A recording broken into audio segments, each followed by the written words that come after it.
It's imperative that a church leader be discerning between different degrees of sex offenders in order to assess the level of risk they pose to a church.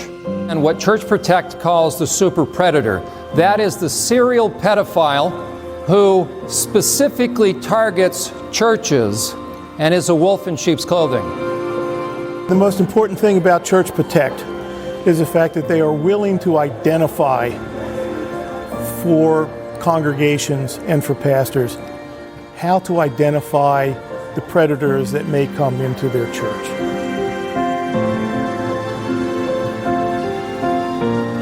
They're in all walks of life. They're doctors, they're police, they're attorneys. They're the average Joe. Allowing Church Protect to educate so that you can make an educated decision to at least educate yourself on what are the motives behind predators, what are the tactics that they use. I just wish all his victims would come forward and tell their story, because there's healing in the story. I still have a lot of issues I have to deal with because I haven't been to church in over 7 years. People who I didn't know that they were survivors, and then I found out because I confided in them, and I was like, wow, this does happen to a lot of people. How can this just happen to so many people? One of the biggest things is loneliness, because we feel alone. You know, I feel alone with 5 children, and I feel, like there's nobody out there that's going through what I'm going through.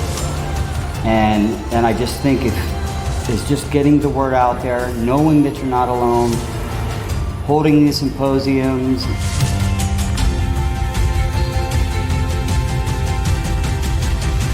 I remember being 6 years old and saying, I will never tell him I love him because he made me feel so uncomfortable growing up.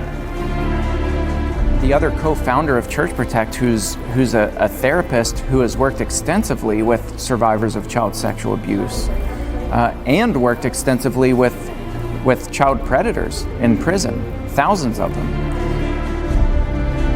We started out working with survivors.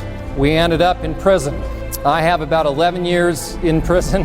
Mary Liz about 7. She's been doing therapy for a total of about 30 years. I've been doing therapy for about 25. You have to use your eyes. You have to watch what they're doing. Behavior is an important key of what to look for. So how can a pastor reach out? How can a pastor help survivors? They need to educate themselves. They need to, in a very practical way, put together the right type of systematic help so that finally the survivors can disclose, and we can help with that. We need to create the proper tools to help churches walk through that process of grieving with survivors, of protecting survivors from predators, and of keeping predators at bay.